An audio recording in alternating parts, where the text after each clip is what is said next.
ready to start watching the kids, or is she doing all I right? mean, she's doing good, but she's still at home. She's basically like, I think they said she has to wait another month before she's allowed to drive a car again. Oh wow. Well, you guys will get there eventually.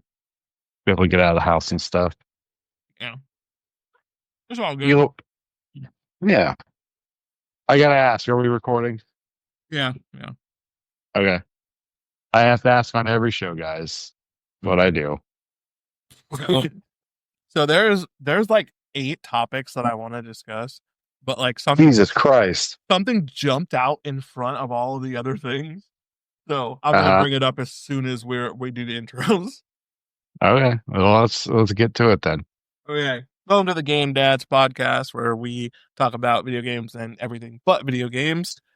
I'm Aaron. This is my hetero life mate Brett. I'm here, Aaron. Okie doke. Also, make sure to follow and like on whatever platform you are listening to this on. And don't forget to visit the Discord server where we'll talk your ear off about whatever because we're bored and yeah. Yeah, we're- I gotta get better back in the Discord. I do get in the YouTube comments though. Yeah, I always see you in So, the YouTube comments.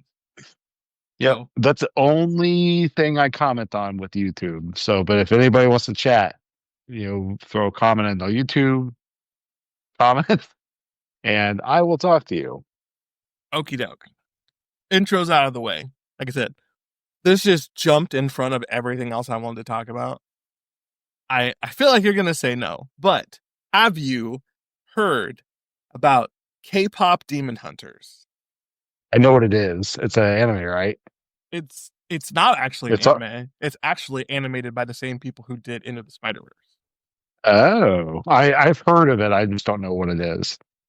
Okay, so I don't need to like run over the plot of K-pop Demon Hunters. It's pretty self-explanatory. It's these girls who are in a K-pop band, and they're also demon hunters attempting to save the world from demons. And the story is like kind of there's the demons create a rival boy band, K-pop band, and then they have like sing-offs and there's battles and it's all the things. So my first of all, Dom and Lee are absolutely obsessed. Like I have like 10 videos of my phone on my phone of Dom dancing and singing to one of the K-pop Demon Hunter songs. So it's been fun to watch them like hardcore get into something that's not just like a Disney show. So that's been interesting. But after experiencing this as much as I have, I've come to a conclusion, and this is like where the idea popped in my head. Brett, I think you are the perfect audience for K-pop. Am I now? Yeah, 100%. Do tell. Okay. So if you take the origins of K-pop, the style of K-pop, and like kind of its influences, K-pop is essentially a blend mix of late 90s and early 2000s boy bands and late 90s and early 2000s hip hop. It is both of those things put together. Okay, I got my charger back. So, back to what I was saying. Every girl band is essentially those like picture like a let's say like a Destiny Child featuring where like the like Destiny Child does the hook, but like there are 3 straight rap verses. Oh, That's cool. that's every girl band, and every boy band is like NSYNC mixed with like Jagged Edge or something. NSYNC like if like NSYNC had like had like Jay-Z on like a verse. It's the boy band doing the hook and then like one or two rap verses. Like K-pop is much so much of it is 90s hip hop and 2000s hip hop that like this is this is me saying a thing. So like K-pop has this huge fan base, and I'm sure there are people who are gonna come and correct me and tell me, oh well, actually they did this and this. But like the first time I saw a K-pop band outside of BTS, which is the big one, which I have a story about them too. But like the first time I saw K-pop outside of that, it is now put your 2000s, 90s and 2000s glasses on for a second while I explain this, and then you're gonna be like, oh my god. Okay, so Cool. it's it's a like slow kind of like R&B jam, and then it's a dude and he's got his fist pounding up against a window. There's rain coming like up against the glass. He's looking out the window. He has a wife beater on and like baggy like cargo pants, and like he's I mean, and like the moves are like the most Usher, like you got it bad, like I've ever seen. I was like, what is this? And like, is this a parody? And they're like, no, this is like the biggest dude in like K-pop right now. I was like, so K-pop is parody because this is just like an Usher video, but in Korean. And he's like, and they're like, no, this dude is really popular in Korea right now. I'm like, do they know how much this is just 2000s R&B and rap? And like, apparently, the people who are really big fans of it don't know, but the artists absolutely know. They're like, yeah, absolutely. Like, it's crazy. And then like, so on the other side of this, the girl bands, like I said, it's like almost every girl band in K-pop has a dedicated rapper. Like there's like three like as Asian can be girls, but like one of them is the rapper. Hmm. And like every not every because I mean they're not gonna do it every time, but almost every track from one of these girl bands has like a just like a straight up rap verse in the middle of it, and like not like I am rhyming words and using the structure of rap to communicate. No, it is a rap verse with like a Asian girl rapping as aggressively gangster as she can possibly get. That's Like awesome. half of the verses are like they do that thing that Pitbull does where like they'll be in English and then like Pitbull like jump to Spanish for a little bit, then he'll jump back to English. These Korean girls do the exact same thing, but in reverse, honestly, because they rap more English than they do Korean, but they'll just like be rapping in English and then they'll jump into Korean for a second, then they'll jump back to English. And like it, it, honest to God, it's the weirdest thing to watch like this group of like super nerdy people who are the American fans of K-pop. I'm sure in Korea it's kind of just what Korean music is like. But like All right. for the American version, it's like the nerdiest anime nerds that you ever meet. And then like there's some people outside of that, though. It's mostly nerds listening to what is essentially 90s and 2000s rap and R&B, like it's like they have discovered a new like I can't believe that this music exists. It's like it existed when you were 14, you just didn't listen to it. So like Right.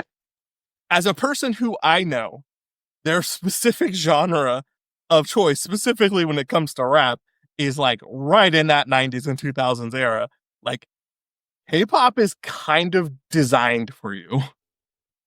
Okay. That's a. I've never really heard it explained like that before, but I'll give it a shot. Where's it streaming at? Go K-pop Demon Hunters. Yeah. It's on Netflix, but if you want to hear the soundtracks, the songs, like literally two of those songs were on the top 100 of the Billboard charts for like 3 weeks. Like you can Okay, listen to right on. you can listen to it on Spotify. You can just type in K-pop Demon Hunters and the soundtrack will come up and you can listen to it on Spotify. Okay, that'll probably be easier for me to do. I usually only watch like one show at a time if I'm watching a show, and right now it's Twisted Metal. So Yeah, it's actually a um, movie. It's just it's a like movie. yeah, it's just like straight 2 hour movie. Oh, that's a little bit easier to do than a TV show. Listen to the songs that I'm talking about. When you hear them, you will instantly be like, I like this, or I don't. And then if you like it, then watch the movie because the movie's good. It's made by the same people who made Into the Spider Verse. It's good, but Right, I mean, a very central part of it is the music, and if you don't like the music, you probably won't like it. But like, right. Spider Verse was the same way. yeah, true. Like, if I were to like try and give you the best examples of what I mean by this song, by this like genre, I would say probably there's a song called Takedown, which is like, I can't, it's a diss track. It's literally like a rap diss track. Like, not even like figuratively, they literally refer to it in the movie as a diss track. It's a K-pop diss track. Yes. Towards Interesting. another band. Like, it's literally a diss track. Another And K-pop band. the other K-pop band in the story. Like, That's like funny. not like this is not like I'm trying to be as general as I can because I don't know enough about K-pop to like say like, oh well, you definitely pulled from this and this and this, so like people won't come after me for talking about K-pop. But like, not kidding.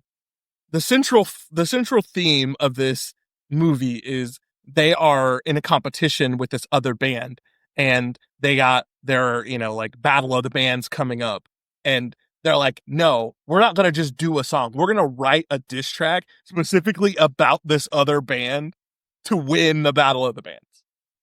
And Hmm. then the song Takedown is a diss track towards that other band. That's pretty cool. And then the other one is it's a song. The other song is written by the other band, and it's called Idol, or I think it's called Your Idol specifically.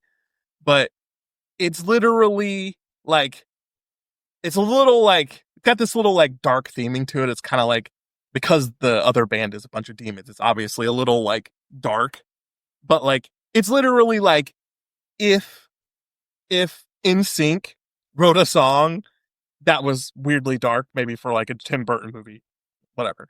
And then like was like, what if we get Ti to jump on this song and spit a verse? That is exactly what Your Idol sounds like. Ti. I haven't Like heard Ti in a long time. I'm just like, it's so like as a person who listened to hip hop during this time period, it is so like it's so clear to me that how much is inspired by these two specific genres and how much is them put together. Like it's not even funny. And then the other song that the Demon Group has, it's called Soda Pop, and it is Soda Pop is picture like I mean honestly again it's in sync. The verse like the hook and like kind of the melody to it is in sync, and then like I said, like Ti jumps on and then spits a verse. That's the entire song. The entirety of K-pop Demon Hunters and K-pop in general is just this. It's in sync or like Destiny's Child or like one of those other like R&B bands does the hook and the melody, and then like they get some rapper to jump in and do a feature, and then it has a feature. Like if if what I would say is the formula that they use for the girl bands is essentially TLC if TLC was late 90s instead of early 90s. Interesting. So I I have been listening to K-pop Demon Hunter music for the past like 4 weeks straight because Dom is so obsessed. Dom and Lee are both so obsessed. Like it's literally to the point where like they'll ask me to get my portable speaker, put on a 1 hour loop of all of the K-pop Demon Hunter songs, and then let them take the portable speaker out into the backyard and just listen to the music while they play. That's that has been the last like 3 weeks straight. That's So awesome. so I've been listening to all of these songs so much, and like it just like this is so very very 2000s hip hop. Like I like it makes me like it's so much to the point where like I'm like I talked to Taria about this and we had a conversation about it. She was like, yeah, she was like the Saja Boys, which is the demon band. They sound like they're literally called like Saja. I think means like lion or pride in Korean. They're called the Saja Boys, like the Backstreet Boys. That's awesome. So she was like, yeah, and if you like the bands from the story, like here are some K-pop bands who all of these guys sound just like, and she was like able to list off like 5 or 10 names of different K-pop bands that sound like like the bands that are in the movie, and I'm like, this is like, it honestly makes me want to like look into more K-pop just because the influences of K-pop I like so much. It would be like not it would be disingenuous for me to be like I don't like this. Like yes, I do. I mean I listened to it when it first came out in 2000s, but like I still like it. Yeah, I don't really have much experience with it, to be quite honest. I know what it is, or like at least I have an idea of what it is. It's just I've never gone out of my way to listen to it. I mean But honestly, I'll give it a shot. honestly same. And I got to tell my one last story and then I'm done. So, the first time I heard about when BTS was getting really popular. When they're like, I think they're still the biggest K-pop band. I'm not 100% sure. Like I said, I don't really follow it. I just this movie has brought all this stuff up. But like maybe it's Blackpink. It might be them. But like when BTS first came out, they were super popular, and then like they were like, we're gonna do a live stream because we're introducing a brand new dance and we're going to do it on live stream. And I was like, okay, let me see what this is. I mean, we're talking countdowns. We're talking like, oh, this date and time. Make sure you're at your computer. It'll be live streamed on YouTube. And like the live stream had a big old countdown that started at 30 minutes and went all the way down to 0 and like all of this. The dude comes out and the song starts playing and this dude is doing the chicken noodle soup. The Is that a chick dance? the chicken noodle soup is a dance that little mama was doing when I was in high school. Interesting. So I'm not he is not doing an interpretation. He is not reinventing. He is doing the chicken noodle soup. At the time when this came out, I was probably 30. So he is doing he is doing a dance that is minimum 15 years old that people in New York, that New York hip hop was doing in the 2010s. And I'm like, I'm looking at comments of people just, oh my God, he's so good. Oh my God, this is such a, oh my God, this is so cool. God, I'm like, I remember when my lip gloss came out and Little Mama was doing the chicken noodle soup. You hated her. You hated everything about that. Every single thing about her. You guys ran her off the internet. Like I remember she was like a joke. When she came out at the movie at the MTV Music Awards with Jay-Z and all that stuff happened, she was a joke. And now you are stealing shit that she did 10 years ago. I was like, okay, well, this ain't for me. I'm just gonna push this. I'm just gonna shove this over here. This is not for me. But like I said, K-pop Demon Hunters, it's a good movie. It's fun. The songs are great. It's got that. it's got that I'm not even gonna remember what that studio is called, so I'm just gonna call it the Into the Spider Verse feel, where things are kind of comic booky and kind of like characters are really expressive, and the world has its own like weird sense of expression that it kind of exudes without trying to. Like it's the movie's good. I loved it. I don't love it as much as Dom and Lee do, but I still loved it. So there's my K-pop rant. That's been in the chamber for like for like 3 weeks at this point. I had to get it out. It sounds like it, dude. Yeah, I'll give it a shot. I'm always looking for stuff to listen to while I'm at work. So I've been on actually. Do you know the band Rancid? Mm-hmm.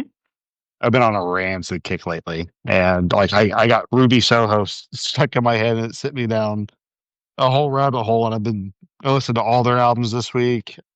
Say Raekwon, the chef, just put out a new album. Ghostface Killah's got a new album coming out. Like so, like, I've been kind of all over the place with, or maybe his is already out. I don't know. Anyway, I've been listening to a lot of different stuff this week, so I'll may as well throw some K-pop in there too, I guess.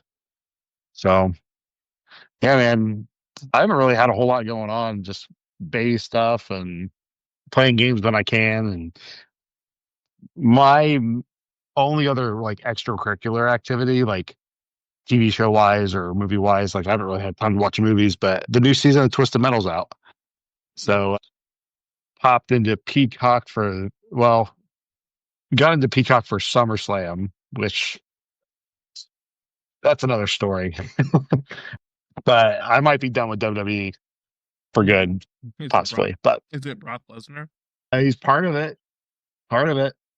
So the other part is, Donald Trump's in the WWE Hall of Fame. I mean, everybody already knew that. Like that's, but apparently Triple H went to the White House, and he's part of their Make America Healthy Again uh, initiative, and they had Michael Cole basically on air twice because SummerSlam was 2 nights in a row, saying "Make America Great Again," and they were showing pictures of him shaking hands and all that stuff. And dude, WWE's always been a MAGA company anyway. Like it's just no getting around it. Now they're owned by TKO that owns UFC, which is basically a MAGA company too.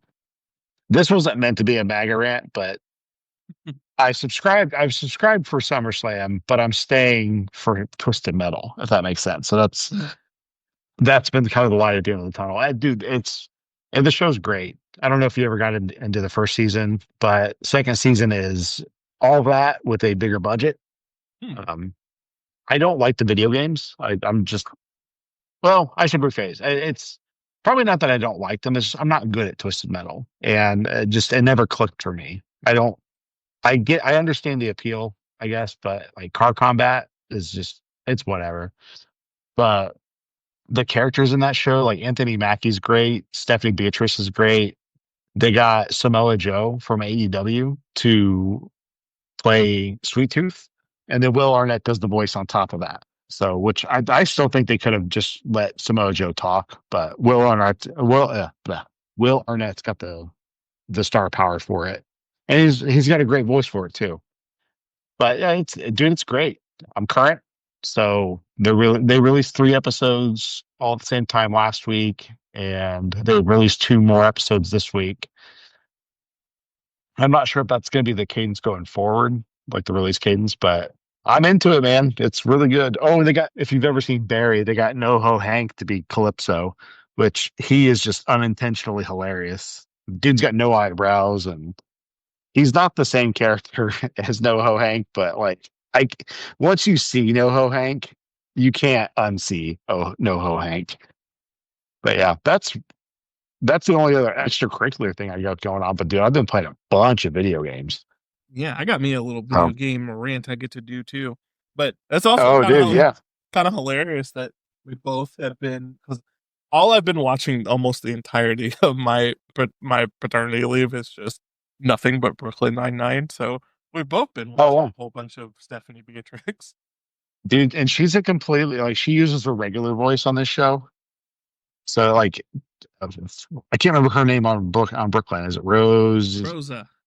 Rosa. Rosa, That's it. Rosa, Rosa. Yeah, she uses a regular voice, and dude, she's flipping adorable. But she's hilarious too, dude. And like the way that she kind of riffs off Anthony Mackie, like and he's hilarious. So the show's got star power to it. But yeah, you want to get what we're playing, or Sure, let's do it. okay? Do you want to go first? Or you want me to I'll go first. I got a weird one for me, at least. go for it? So I am very picky and choosy about which games I invest my time in. Very picky and choosy. I don't try and invest too much energy into anything that like not not into. If I'm not into it, won't be see me like push through a game that I'm not enjoying. So multiple years ago at this point, DLC came out for Tales of Arise. I Oh, bought that cool. DLC. Then I was going to jump in and play it because I had already beaten the game when it came out. When I went back to jump into it by the DLC, for some reason the game did not recognize that I had a completed save file. I didn't do any research into what was carried over from the original game and what wasn't. So this was partially my fault, but it didn't recognize my save. And I was like, screw that noise. I want my my save data, my weapons, my levels, all that stuff when I go into the DLC. So I'm gonna play through the whole game again. So started a second file, started playing through it, paused at some weird juncture where which was way farther in the game than I thought I was, but I just like stopped playing for a little while and then I went back to it. Like I'm on paternity leave, I got plenty of time. Hopped back into it, started playing, beat the game again. Went back into the DLC and it was like you get a certain amount of money and experience for having a save file. You get an additional amount for having a completed save file. You get an additional amount for having a completed save file. I think there's five, but I can't remember what all five of them were. But like you get an additional for having every side quest in the game can be completed. Then you get one for having every character up to level 100. Something in me snapped, and I was like, I'm getting that level 100. So I played through, did the side quests, did some grinding and all of that stuff, and literally got all of my Tales of Arise characters to level 100. Every side quest, did everything in the game, got all of my characters to level 100. Started the DLC up. The DLC starts you at level 60. You get none of the stuff from your previous game. All you get is the extra XP and money from the completion bonuses. I was Hmm. already pissed. I was thinking when I got into the game, I was going to have all of my stuff, but like the level cap was going to go to 150 and then I get all this extra experience and stuff and I keep going. Nope. Start at level 60. Your like skill chart and skill tree is completely blanked. Like you're basically starting as a level 60 character, but like your skills and abilities are at the beginning of the game. Then, on top of that, the story of the DLC sucks. So, Oh, seriously? yeah. Oh man. Yeah, it's not good. It's just not. Got this little girl shows up out of nowhere for no reason. She suddenly has like the power to control all elements and like light and shadow and basically you go around and like she tries to control people with her mind powers and you stop her. That's the story of the DLC. So like I was so excited because like I don't put time into games that I don't like. So like this the idea of playing this DLC and getting like back into this world was enticing enough that I played this game to get all my characters level 100. And then go into the DLC and the DLC sucks. Awesome. I'm like this feels bad. This feels bad. This feels bad. Like I'm not a happy camper here. I beat it and the end God, the end of the game is you go into a mystery dungeon that hadn't existed before, obviously, and you start running through it, and basically you have to go through and get through each of the elemental doors because this new character has control of all the elements. So you have to go through each a themed dungeon for each element, and in each one, at the end, you fight the same boss over and over again in each one until you get to the end where you fight that same boss again. And I'm like, just like That's frustrating. it's an experience that I don't think I've ever run into. I don't think I've ever played a DLC and been like, this sucks. This is bad. This is a bad DLC. I don't think I've ever run into that before. So it's just like, this is a new experience for me. I am playing. I was so excited. Like, I even enjoyed going back through the game after I had already beaten it and playing again. Then I enjoyed playing all of the DLC, the side quests to get my character to 100. Like, they mapped it pretty well where, like, by the time I had finished all the side quests, my characters were like level 92. And like one of the last DLCs is I keep saying DLC. One of the last side quests is repeatable. So I was able to go back and do this last one, and it was just like a huge boss rush, which gave me a buttload of XP. So I only had to do it like 3 times to get my characters from like 92 to 100. So like I went through and this like almost perfectly laid out system, and like even to the point where I'm gonna say like the first time I did it, I did this boss rush thing. I barely finished it. Then like the second time, I got enough levels from that one that it was a little easier. Then the third time, I kind of just walked right through it. Fine. Like it was so well crafted. Then get to the DLC, and I fought the same boss 3 times, 6 times, 7 times in the last dungeon. Like, what? The last dungeon in the DLC that you created is me fighting the same boss 7 times. Oh my gosh. So yeah, it's just an interesting experience. I don't know if I've ever been let down this hard by a DLC. There have That been sucks, man. I know how much you like that. yeah, like there have been DLCs that just like didn't wow me, but I don't think I've ever went through a DLC and been like, this is disappointing. Yeah. But Well, how close are you to the platinum on it? I haven't investigated, but I bet I think the only things left that I have to do are all weapons in the DLC and finish all the DLC side quests. I bet I'd probably have the platinum. I bet I could get it if I, really like decided to. But I've when I finished that last quest, and I mean the mark of like a great a great story is at the end they all go, "Oh, well, it looks like everyone here forgot all about the time that they were mind controlled." And then the other characters go, "Oh, well, I guess we should just never talk about this again." Like the entire DLC is just like, we should just never talk about this again. Interesting. Yeah. Uh, well, I think sometimes like some games have a hard time adding especially RPGs have a hard time adding content to it. Like I know Final Fantasy 16's DLC just like throws you right back, and it was like not cut chapters, but like lost time or something like that. Like Mm-hmm. where they just stitch it in the middle of it.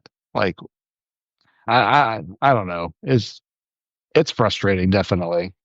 It definitely seems like the 16 DLC, they were like, we, I love the way that this story ended so much. I refuse to taint it with adding anything else to the end of it. So if we're gonna do DLC, it'll have to be in the middle. That it feels like Right. that was just something they decided before the DLC was even in production. They were just like, nope, don't touch the ending. Not ain't gonna get no Well, Final Fantasy 4-2, no Final Fantasy 13-3. oh, the after years and all that Oh stuff. yeah, Heck no, man. Uh, but yeah, well, that's one of my things. I Since the last time we talked, I think the last time we talked, might have been right before Jean Grey dropped in Marvel Rivals. Jean Grey is out. I don't love Jean Grey. I feel like she needs to be more powerful. Like her ability is cool, but it needs a wider spread. So basically what happens is every time you hit someone with her attack is just kind of like she throws a fireball at you. But every time you get hit by a fireball, you get like one token of Phoenix Force. And then if you get hit two more times or a critical counts as two, it causes you to explode. And that means it does damage to you and anyone around you, which is awesome. It's a great idea for a game like this where people kind of tend to group up for safety, but it just doesn't do enough damage. And when you're like absolutely not like making people explode every 30 seconds and no one's dying because it doesn't do enough damage to get someone all the way to dead, kind of becomes useless. It's just like you know, like throwing sparklers and pop rocks and no one cares. Like when when you've got people with like when each of those explosions does 35 damage and you've got people with 600 health and someone standing behind them healing them, it's like nobody cares. You could do this all day. I'm not concerned. Right. But what her ability her team up ability, she has a team up ability with Wolverine, which Oh, really? when you use her team up with Wolverine, it gives his claws life steal.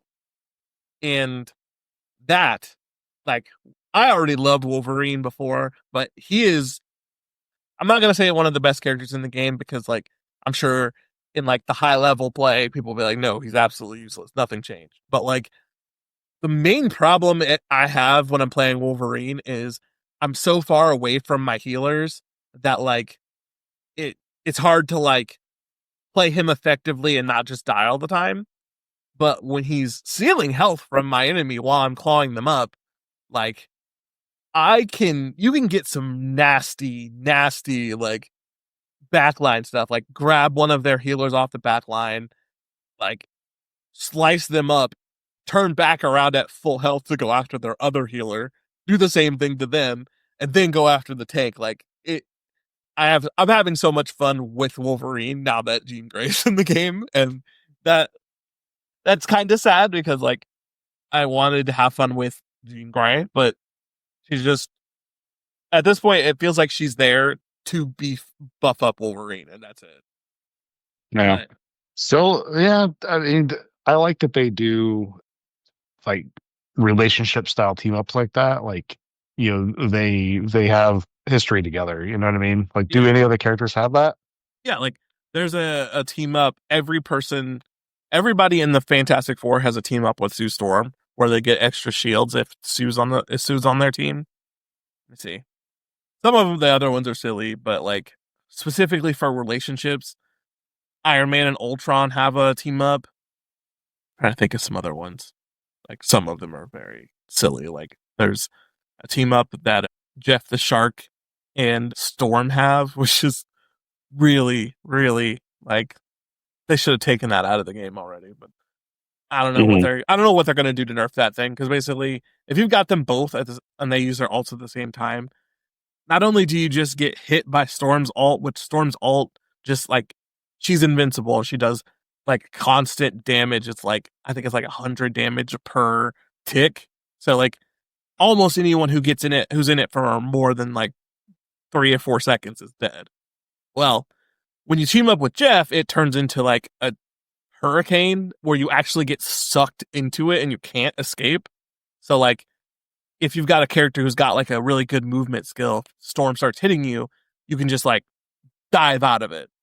Like Wolverine's got his jump, and if you time it right and you know are she's not coming towards you where you're diving at, you can dive out of it to keep yourself from dying. But if he does it with Jeff the Land Shark, you are just stuck in Storm's ult and just have to take damage all the way through the whole thing. Like and then like you get spit out at the end, but like you have to have probably over 700 health to make it out of that thing. And it's like I understand it's using two alts, but the idea that you created an alt that like if your character is not a tank, you cannot survive is pretty crazy. Like Yeah. so and after that, they dropped Blade, which Blade is interesting. I'm not good with him. What kind I of character is he? he's a duelist, so he's like a DPS character, but like he's got like essentially like a shotgun and a sword, so like you can switch between the two, whichever one you want to use.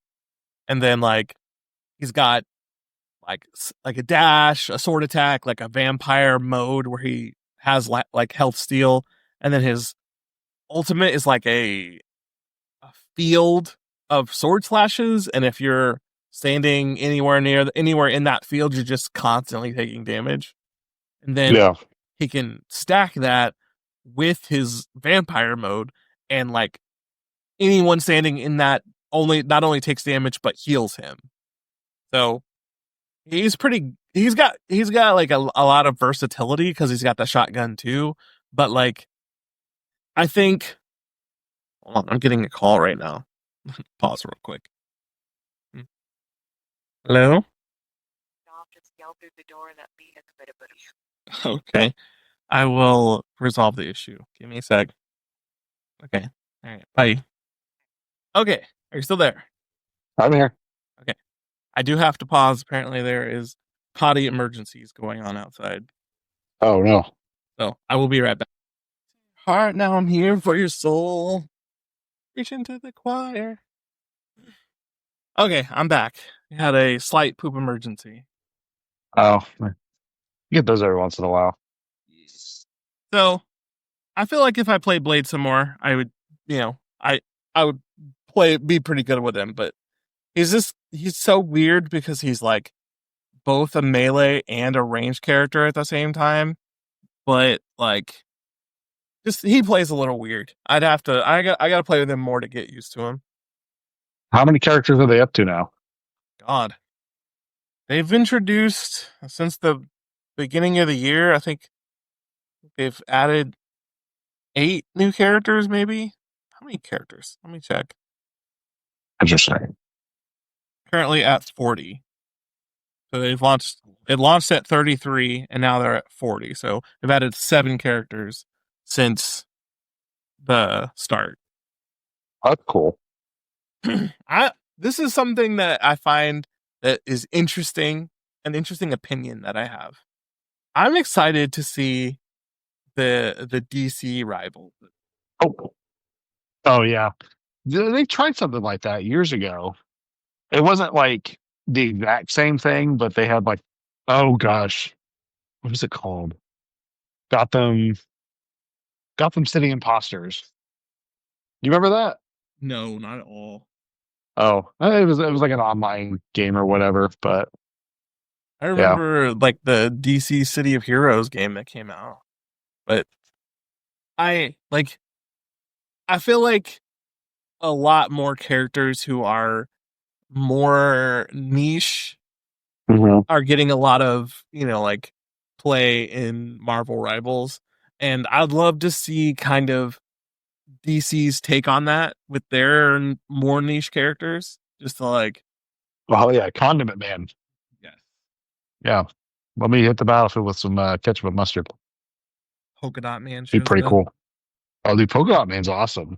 I mean, I love. I can never pronounce his last name properly, but David Dust Malchian, Hmm. dude, he was a great live action Polka Dot Man. So natural outlines. Oh, I can't wait to tell you what I'm doing right now. as far as games for me, I've been playing Pokemon Sword. I'm almost Oh done yeah.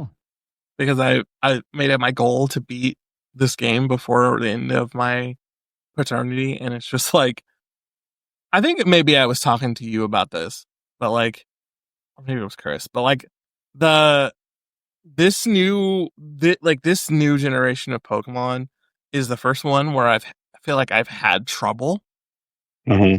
and it's because I can't tell what that Pokemon's type is based off of its name. And it just like I think I was talking to you about this, but like I had a run in where I was like, oh, here's a Pokemon coming up, and I'm ready to, you see. I'm like the fight was getting ready to start, and I was trying to pick what Pokemon I was going to use to fight him, and I was like, I I'm gonna fight this Pokemon called Lantern. No, cool. That sounds like a fire type Pokemon, and it turns out to be an electric fish, and I'm like, I picked the water type Pokemon and got my butt kicked. I like that's the only problem that I have with this new one. It's just, I mean, I guess maybe part of it was when the first 150 came out, we were so obsessed with Pokemon that we learned every Pokemon and what its type was. But like going into it with a blank slate and like just that happens. Oh, Lantern turns out to be an electric fish. Like, okay. Like if I if I had known, I probably would have made the right choice. But I had no Yeah. idea. I just guessed off of the name and completely got it backwards. So like, it's been interesting. Plus, like, I feel like this is an old man yells at cloud argument, but like the original 150, the types were also super easy to figure out what was strong against what. Now that we've got fairy type and all these other types, and the original 150 got their types changed, like freaking all this What was stuff. the last? What was the last time you played Pokemon? The last Pokemon that I was super into was the last one I beat was Soul Silver. The last one I played was White One. Okay. I had not played any of like the ones since then. None of the Alolan, like nothing up until Sword again. Yeah, it's changed drastically. Ooh. Yeah, there's all kinds of different stuff to it, and then I, Black and White was a pretty big change up for Pokemon, and then so was X and Y. But yeah, I think they kind of had to make it fresh, like freshened up for newer newer people coming in, and a lot of the Pokemon community. I don't like using the term, but a lot of the Pokemon community don't always agree with some of the changes.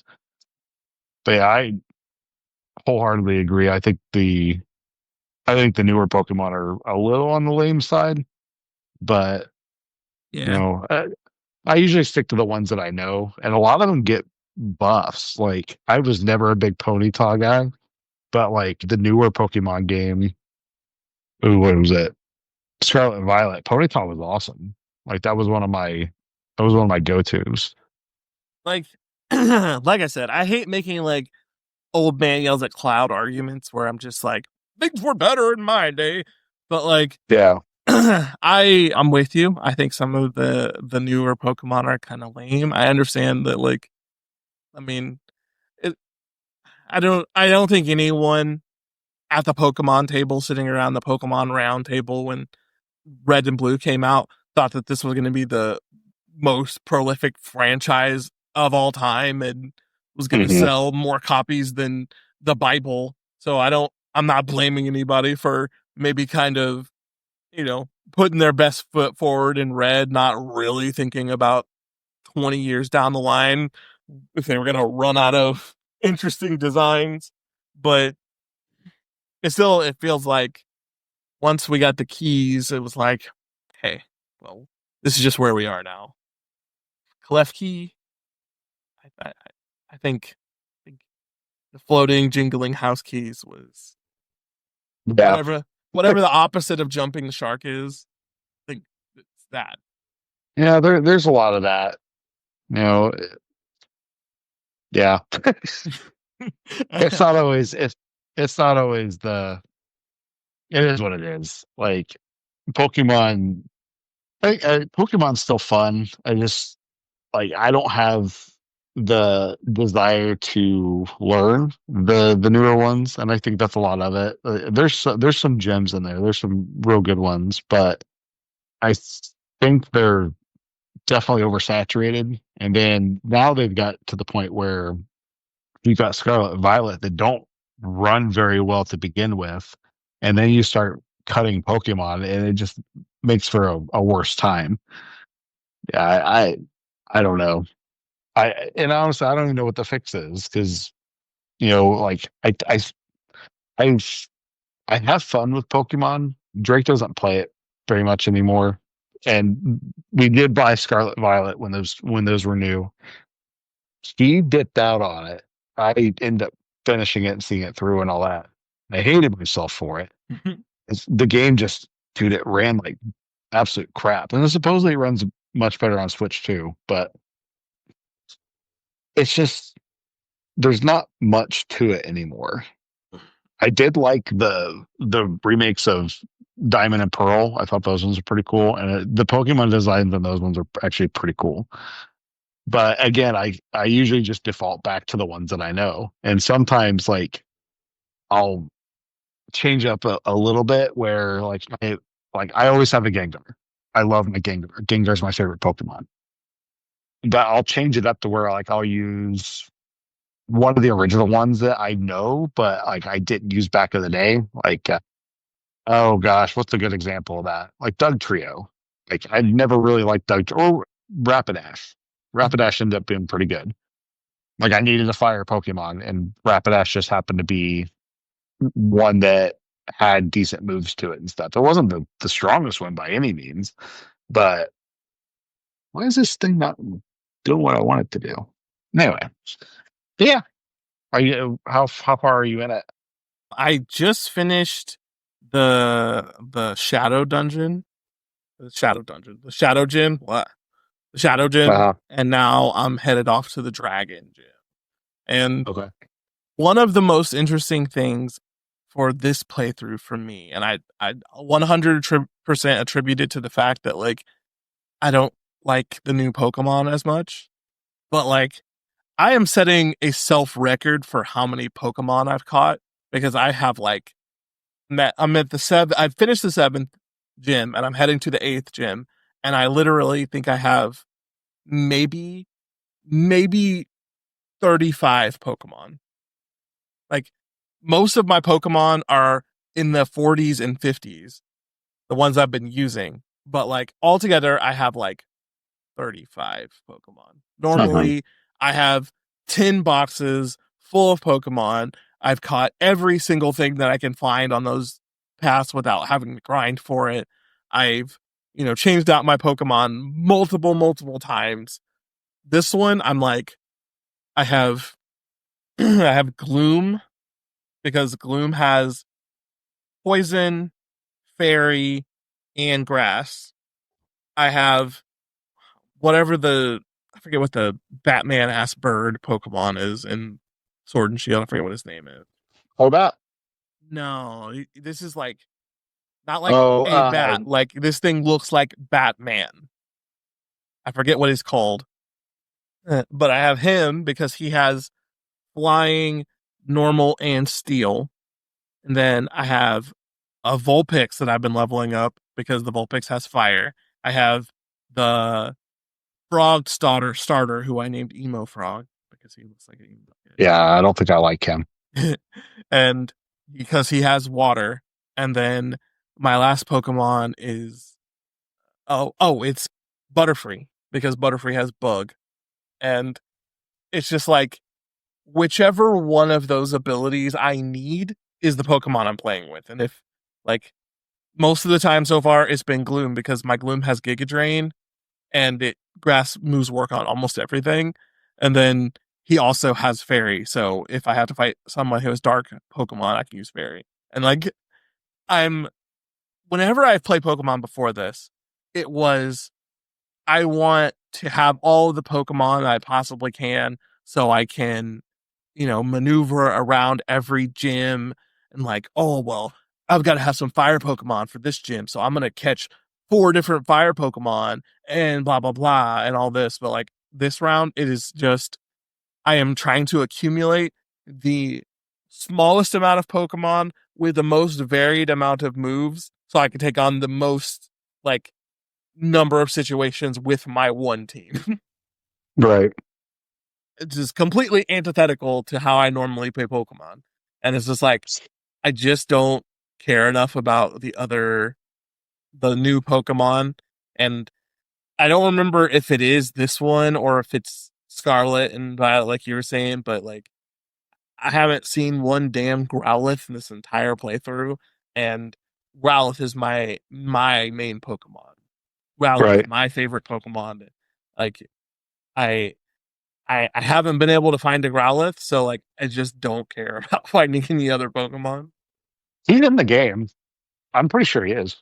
Like I don't have a Pikachu. I don't have like any of the normal Pokemon that I would normally rock with. Like I don't have like a Houndoom or any of the other ones. Like I have the Pokemon that I caught that have the most diverse abilities are the ones that I have on my team. If you've just got whatever your type is, I don't have you on my team because you need to have more abilities. Hmm. So it's been a really weird Pokemon run for me. And just at this point, I honestly think I'm just gonna like sprint towards the end of the game and just beat it just to be like, I finished this. I have played Pokemon in 2025. Yeah, it's definitely, I don't know. Like actually you might like Legends Arceus probably more. I agree with you. I honestly think the idea that they are that the legends, if it seems like it's becoming like a bit of a like an offshoot, 'cause Legends A through Z or whatever is coming out soon.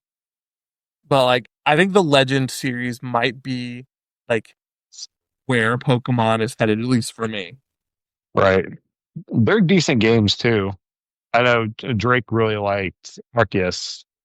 Yeah, I would probably check that out. I think the first one, it doesn't run the best on Switch. I mean, your Pokemon company doesn't really know how to optimize that stuff as well. But you know, good game.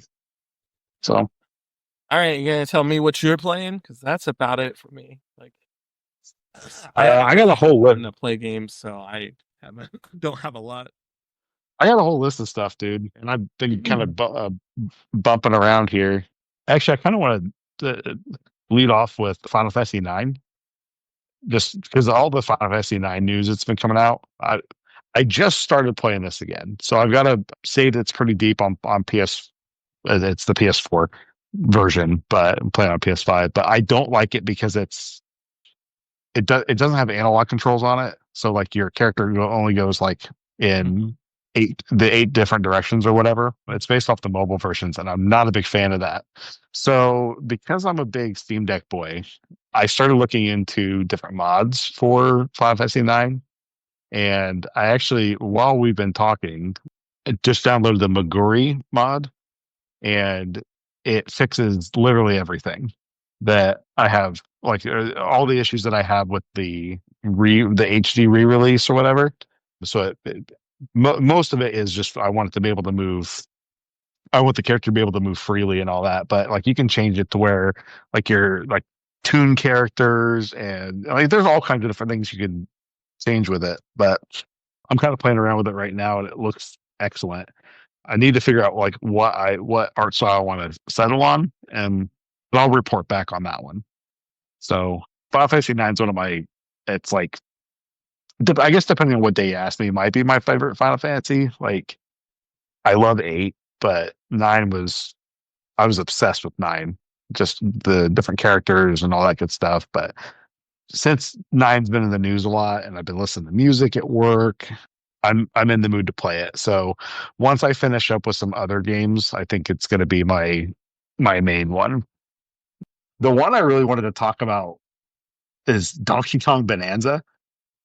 And I know on the last podcast I kind of ran down the Switch 2 quite a bit. Like I'm not wasn't a big fan of it. Just they let Yeah, up with Mario Kart. you gotta confess your sins. Yeah, I Not gotta really I gotta sins, but confess. come to the front of the congregation here, I guess.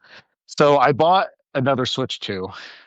We bought Donkey Kong Bonanza for Drake, and I got the like he left his Switch 2 here while he went to Michigan so I could play Donkey Kong, and I got a little obsessed with it.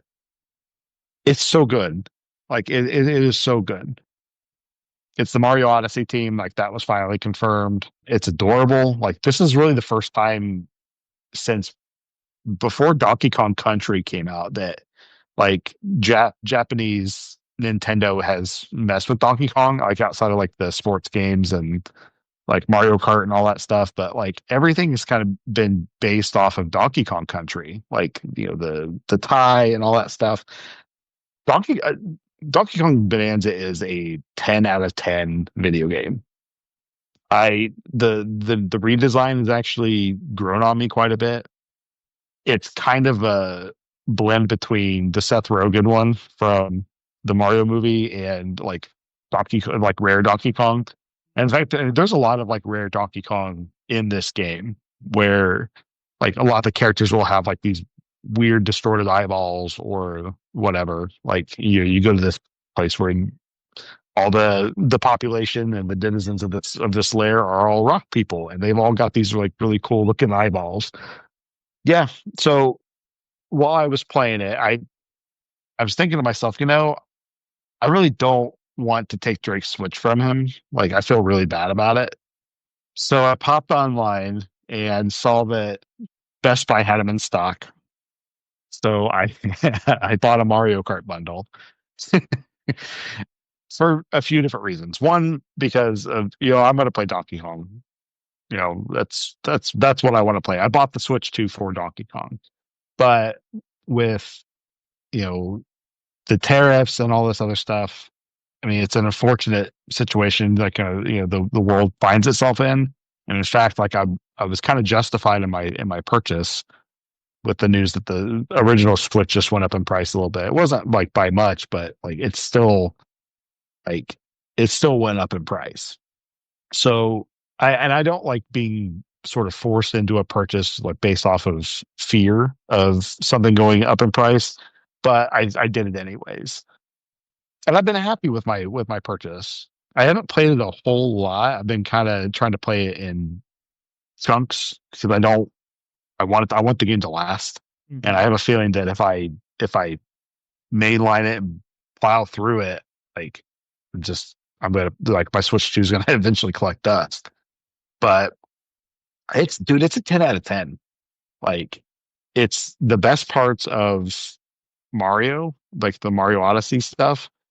They put you in a big open area. There's all kinds of stuff to collect. Like, and Donkey Kong's got a bunch of different ways he can get around the world. Like he can do his typical roll stuff. It's called a turf surf. So he pulls up like a piece of the ground and he'll just take off. He can build stuff. He can break stuff. Like you can terraform the world to kind of like if you want to just destroy everything, you can. How I've been describing it though is Mario Odyssey meets Incredible Hulk Ultimate Destruction. It's so bizarre. And honestly, for as much crap as I've talked about Nintendo over the last few years, where, you know, like Zelda's not really been for me. And there's a lot of Breath of the Wild in this too, because of course there is. That's one of the most transformative games, like no pun intended. But there's I've talked a lot of crap about Nintendo, and if we're being honest, I think this might be the best game that they've made since Breath of the Wild. I think I don't know how it's going to sell because like Donkey Kong does not sell as well as Mario, but like I'm not I'm not paid to care about sales or whatever. But like as far as importance is concerned, like I think this is going to be one of Nintendo's most important games.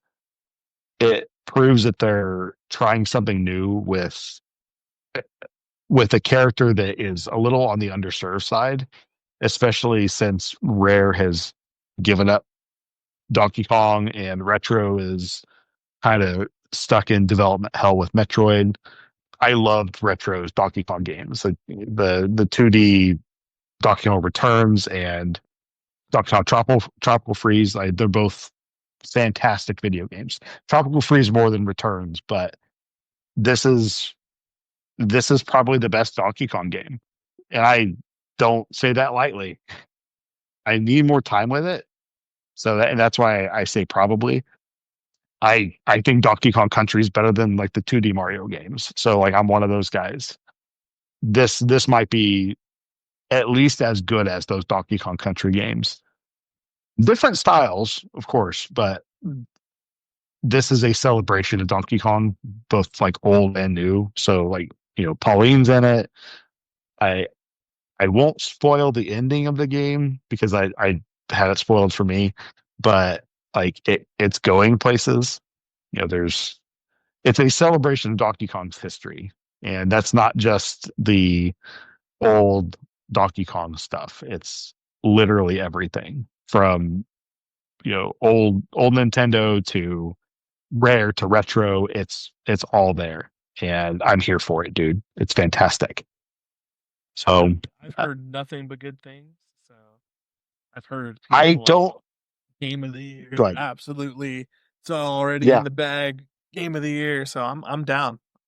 if we were to do the Bretleys right now, it would win hands down. Granted, I've not played a whole lot of new games this year. I've got one more 2025 game on my list here to talk about, but like I really liked Assassin's Creed Shadows, and we've still got a couple other games coming out that I really want to play. Like I got Ninja Gaiden Ragebound, Shinobi, Ninja Gaiden 4. I'm really excited for those three specifically. It's a very big ninja year, apparently. Ghost of Yote. But I think if we were to do it right now, it would definitely it would sweep the Bretleys. Yeah, I'm pumped to play more. I did take a little detour with it. Like I said, I'm playing it in small chunks. I'm really into Darksiders 2 right now. Actually, just that's what I was playing before I got on the pod. Just Darksiders 4 just got announced, or at least I think it was announced before, but it got a pretty cool teaser trailer with all four horsemen of the apocalypse coming out, and there's more news about the new one. So I'm in a Darksiders mood. So I beat the first one earlier, or it was later last year, I think, and I'm almost done with Darksiders 2.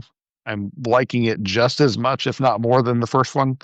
I think Death is a cooler character. I don't know how much you know about Darksiders, but the the first game kind of goes over the fall of humanity, and the apocalypse was triggered too early, and war, one of the four horsemen of the apocalypse, is sort of enslaved by this council to sort of like do their bidding and figure out like what happened and all that. So find out there's this big war between angels and demons and all this other stuff. So that kind of acts as the linchpin for the whole series. And then they pull a Quentin Tarantino with Darksiders 2, Darksiders 3, and Darksiders Genesis, where you go back as the other three horsemen to try to clear war's name, basically. So we haven't moved. Darksiders 4 has been announced, and this will be the first time since the first one ended that we're actually continuing the story as opposed to going backwards and filling in the blanks.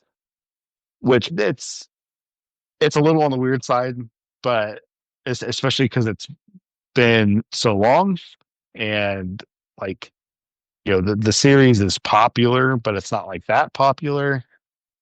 But I'm pumped. So once I'm done with Darksiders 2, I'll probably load up either Genesis, which is like a top down. It looks like a Diablo clone. It's really not. It actually plays like regular Darksiders, it's just more top down, and it's got co-op elements to it where you can play as War and Strife. And then Darksiders 3 is more, I think it's less Zelda and more Souls from what I remember of it. I didn't play it for very long, but that one stars Fury, and she is a badass. So pumped about that. The next game that I'm playing is Doom: The Dark Ages. I just bought that, and I've not played a whole lot of it. So that was it's like maybe one of three or four, maybe 2025 games I'm playing this year. But dude, I'm a Doom guy. I always have and always will be. And that the Doom 2016 trilogy. So it's Doom and then Eternal and now the Dark Ages. Dark Ages. Dude, they're so good. I played a little bit on Game Pass, but I'm more of a PlayStation guy. I know people prefer the offset sticks and stuff, but like I don't know. I still like my DualShock. I've got pretty far on Game Pass, maybe like 3 or 4 missions in. I think there's like 20 something missions. And then I'm the type of guy I'll go back and replay levels and try and get better time or try to find like little collectibles and all that good stuff.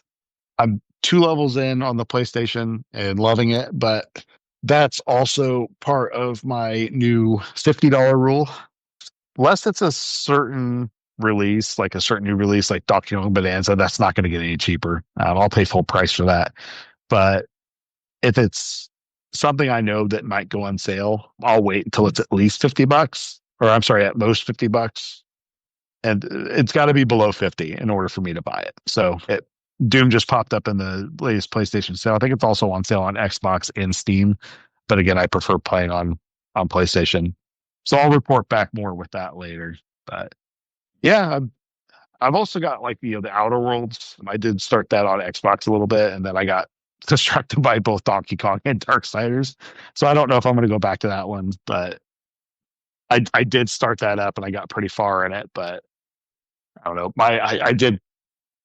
I don't know about you, dude. I sometimes I feel really bad about, not bad, but like I've got my PlayStation 5, I've got my Switch 2, I've got my Xbox Series X, and I have them all laid out.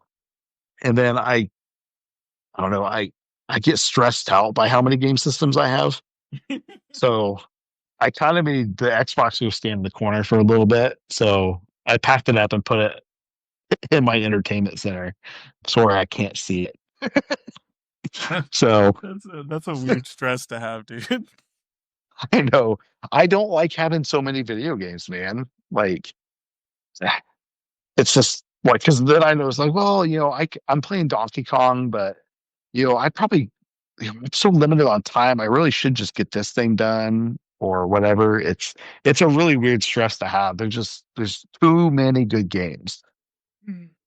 So, but yeah, I that's pretty much it. I have I have been I've kind of been in that situation, but like I literally last night we had this whirlwind night. It kind of rolls into one of the stories I wanted to tell you. So I'll start there and then we'll kind of continue. We've been having an issue with our toilet, both toilets, honestly. Just our toilet is doing that thing where it kind of just runs and runs and runs. Like after you flush it, it just never actually, like, the water never stops trying to fill up. Yeah, change your flapper. I wish it was the Cha- flapper, but it's not. okay, then Well, change your. It's the fill valve. yeah, it's the fill valve. Essentially, my toilet is weird, by the way. It's like when you buy a new house, the contractors who build your house put the cheapest shit that they could possibly find in every area of your house. So you run into these weird things that like you didn't know were cheap until they start breaking down. So like the fill hose is supposed to go down into like where the flapper is, which my toilet doesn't even have a flapper. It's like designed a weird way where they don't have a flapper.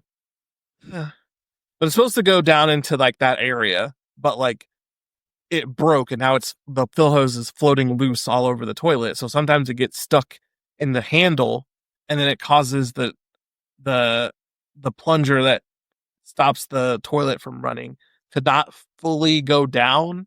So then my toilet runs forever and ever. You don't need to know all that. But like yesterday, I was decided I was going to try and change it. I got like one of those universal toilet kits and I was going to just change everything out.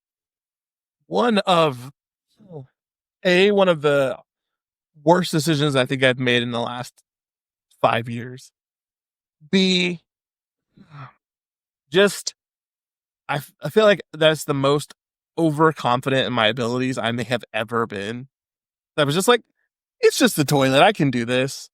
I went in, I started changing everything. I was following all the instructions, and like the universal like setup thing that I bought just was not compatible with my toilet at all. Like the the like the washers didn't fit, so nothing was fitting snugly. Like the the the fill valve, the hose that like comes out of the wall into the fill valve is supposed to have mine. The one that's attached to my thing currently has a washer inside of it, but the new one doesn't have a washer inside of it. So like once I hooked my water back up, it was just leaking and spraying all over the place. My toilet wasn't sitting snugly on top of the base because like the tank was all the like washers didn't fit, so the tank was all wobbly. So an hour into trying to get this thing changed out, I basically had went like, okay, this isn't gonna work. I'm gonna have to undo everything I did, put all the original stuff back in there, and just deal with the problem of the running toilet. So then it took me another like 35 minutes to put everything back and get everything working again. But I did it. I was so proud of myself that I managed to do it. Right after I get done, Andrea calls me and she's like, Dom is like choking on a strawberry. So Andrea calls me, kind of panicked. Like, she doesn't have the strawberry in her mouth, but she's still freaking out. She's having a panic attack. Talk to her, see if you can get her to calm down. I couldn't get her to calm down. So, like, I had to, like, sit with Dom and be like, you're okay. Like, I asked Andrea to get her something, a cup with a straw so she could, like, drink. Because she's, like, more comfortable with straw cups than she is regular cups. So I was like, get her something with a straw so she can drink. And, like, that's going to help her know that she's not choking. And, like, if there's still bits in there, it can help them get them down. Because you unclog your throat better when you're using a straw than you do just drinking something. Right.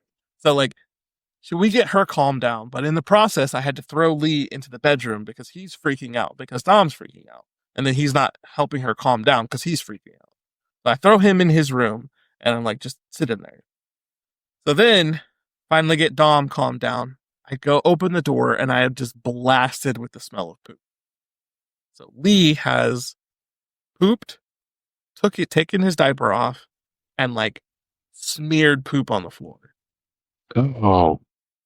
So after me dealing with the toilet for about an hour and a half, I have to go into his room and scrub poop off the floor for like 20 minutes. Yeesh. So I'm immediately like, I need some booze. Make myself a drink, start drinking it, have dinner, kids go to bed. They're being oddly loud and annoying for 9 o'clock when they're usually asleep by that point. So finally, I go in to check on them and I'm like, what are you guys doing? And there is more poop smeared all over the floor again. And this time it's over on the floor, on their beds, on their dresser. Just Oh, dude. poop explosion all over their room. So then I have to spend half an hour, me and Andrea, scrubbing poop off of their floor again and the walls and everything. So at this point, I make myself another drink and Andrea makes herself a drink and she's like, we need to play some Mario Kart. I need to take this aggression out on some Mario Kart. So then I have to find Mario Kart. I have made it my mission to make sure every game stays in its case. But Andrea does not give two craps. So I have to go through every Switch game that I own to find Mario Kart, which I end up finding it inside of the Pokemon case because one Switch had Pokemon in it. One Switch has Pokemon in it, but before that, it had Mario Kart. So Andrea just took the Pokemon case and just threw the Mario Kart in it and threw it away. So after digging through, I found Mario Kart. We play some Mario Kart. But the reason I was reminded of that is because in the process, I had to go through every single Switch game that I had, and the first thought that I had in my head was like, there are 5 Switch games 2 of them are unopened. The other 3 are opened. I have 5 Switch games that I have never played. Hmm. I have, What you got? okay, don't get offended. Live Alive, Unicorn Theory or Unicorn Strategy. I think Chris got it for me like last year. Oh no, that was me. Well, I already said don't get offended. You're fine. Did I get you Dragon, Lime Alive? huh? Yeah, Did I you get you did. Lime Alive? You did. Okay. Dragon Quest 11, Uh Mario Kart or Super Mario RPG, which is I bought it. I was so freaking excited the day I bought it. So freaking excited the day that I heard it was coming out. Then I was so excited the day that I bought it, and it's still in the wrapper. I haven't even opened it. Still has the big reserved for Aaron Andrews like Best Buy tag on it. That's how unopened it is. yeah. And I had the other one in my head, and now I've lost it. What's the other one? I can't remember. But there's another one. I have five games, 5 Switch games that I have never played. And it's like I get the feeling that you get about having too many consoles is the feeling I get when I have too many unopened games. Like I start doing like strategies in my head of like how I can get to the point where I can open this game. I I started like, oh well, if I spend the rest of today and tomorrow playing Pokemon, I can get through Pokemon. And then once I get Pokemon started, I mean, I'll fly through Super Mario RPG because I know that game. So I'll just play that one next. And then I'm like, calm down. Yeah. Just play the games as you feel like playing them. There's no reason Yep. to make a strategy on how you're going to play this freaking game. Like, there's no reason to do this. This is something that is holdover from your YouTube days where you were trying to like play as many games as possible. So you were trying to like, nope, we don't do that. Just we you played Tales of Arise to level 100 just because you were having fun playing it. That is how we're doing things. So I understand how you feel. Just mine's is just I guess maybe a smaller version because like I don't I guess like it's a smaller version because like you're like I need to play my Xbox and then there's tons of Xbox games you probably need to play. Mine is just like these games in specific, but like because they're unopened, it makes me like itch. Like I need to open it. I need to rip this Yeah. plastic. Like no, you don't. Just it's fine. Yeah. I'm trying to just play what I want. That's actually why I'm playing Darksiders too. Just it like I've got Donkey Kong, but I'm trying to make sure that I'm not stressing myself out. And, like I'm buying less. So I probably could have waited on Doom Dark Ages, but I know I'm gonna play it. Like Mhm. I may not barrel through it or anything like that, but like you know I'm playing more old stuff, which is nice. Just play what you want. You know, Stuff's not gonna go anywhere. So that's at least how I feel about it. So All right, and and I have one more topic that I wanted to bring up today. okay, so I got to get rolling here in a few minutes anyway. Yeah, I'm figuring we're towards the end. I had to bring this up.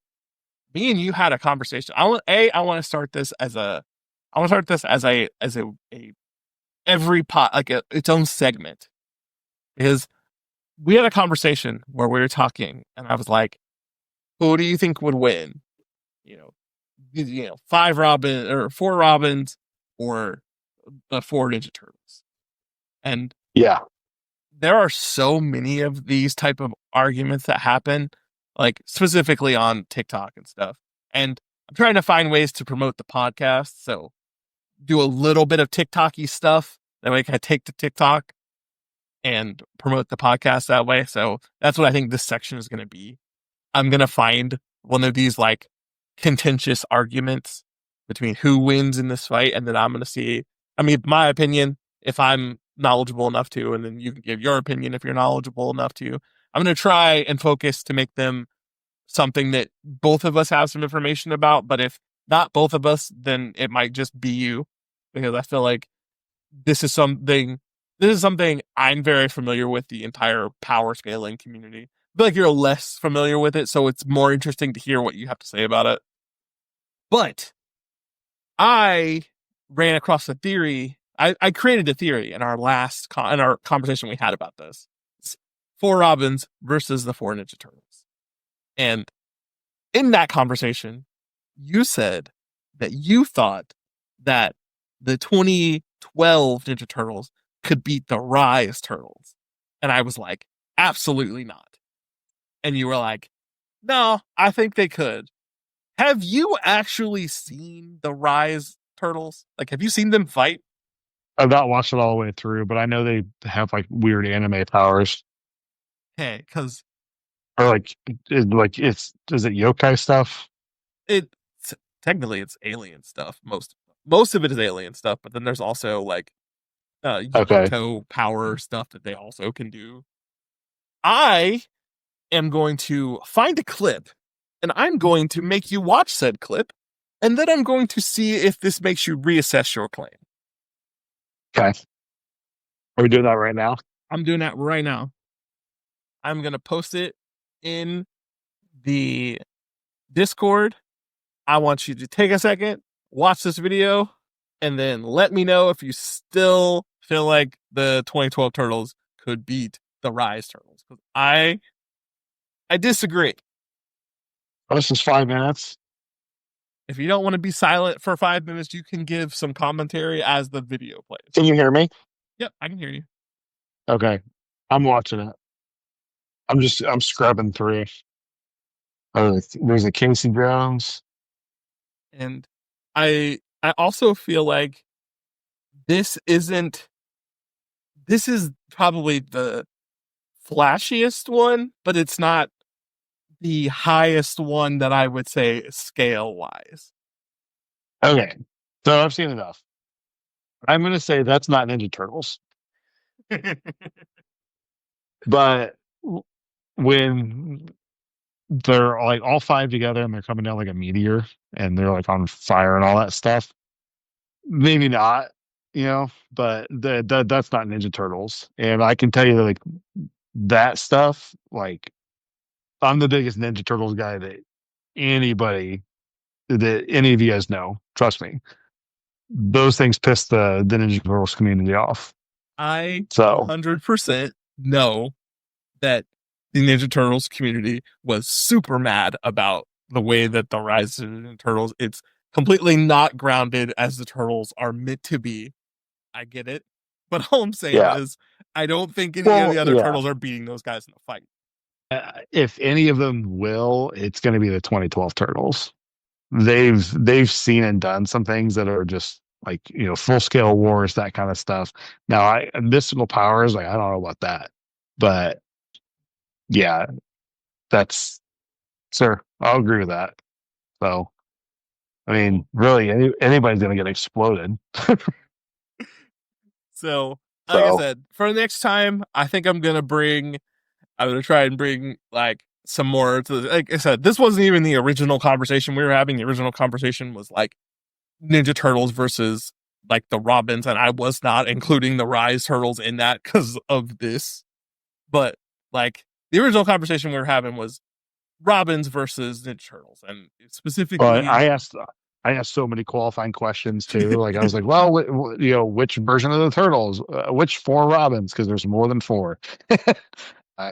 Yeah, so we we had a pretty good conversation on the on the text thread with that. So yeah. So next time, like I said, and also I'll kind of be leaning more into either the conversations like DC conversations and video game conversations and Marvel conversations. I'm not really looking for, like I said in that previous conversation that we had on the podcast, I'm not going to be putting a bunch of anime characters in this or anything like that because I genuinely think that those conversations are moot. The characters in, and I also don't like characters who are like reality warping characters. I don't like to have who could win in a fight between Dr. Manhattan and blah blah blah because those conversations are boring. It's like, okay, well, which one of them can warp reality harder, fast? Like, I'm talking like who do you think would win in a fight between like street level characters most of the time? Because those are the fights I think are cool.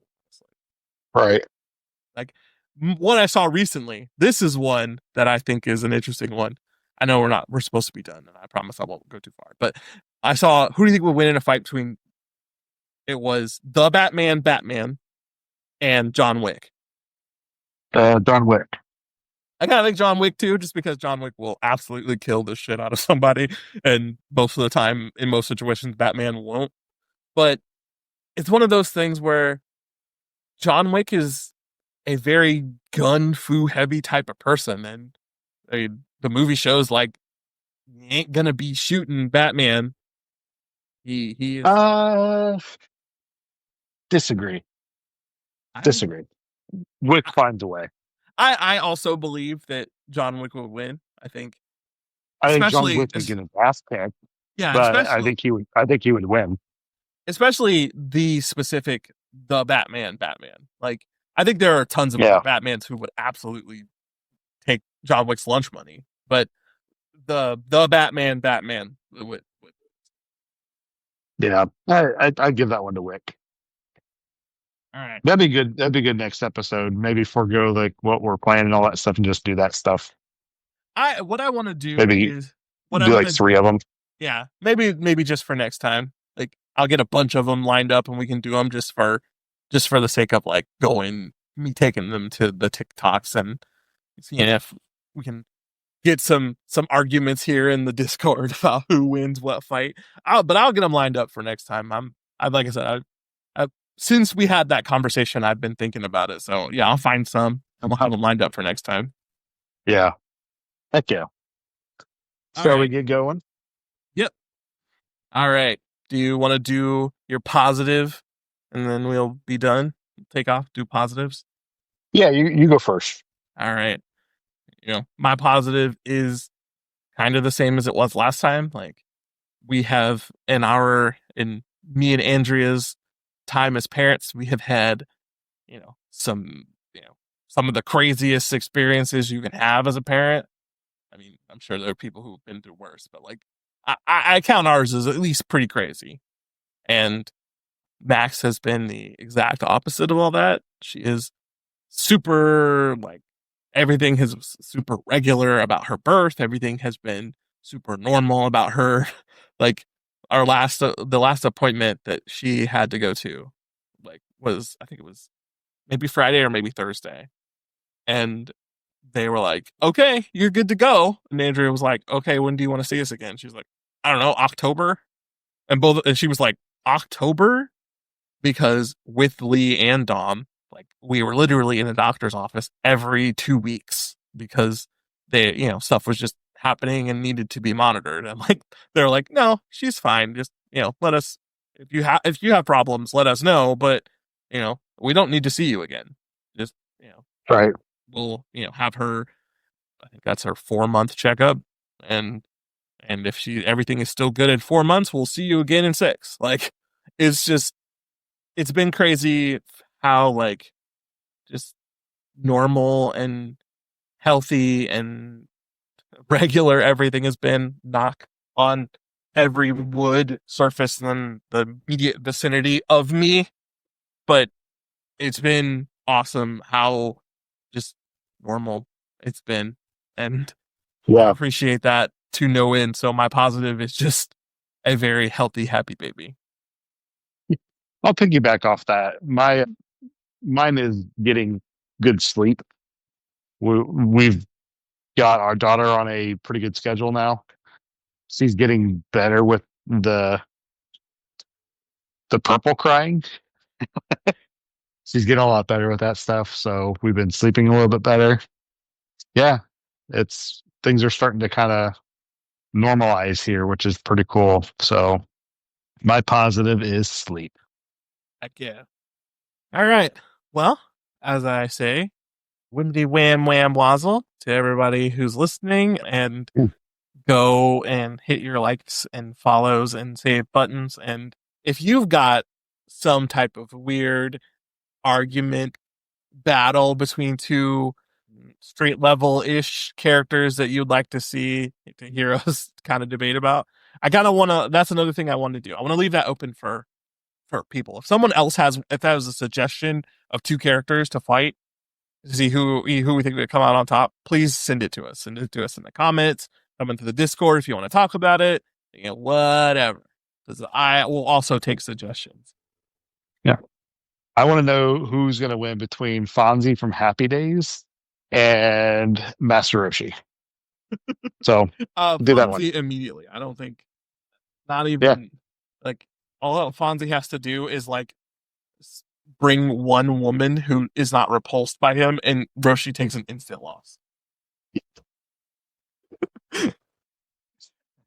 All right, man. I love you. I'll see you later. Love it too. Tell him Large Marge sent you. Peace. Bye.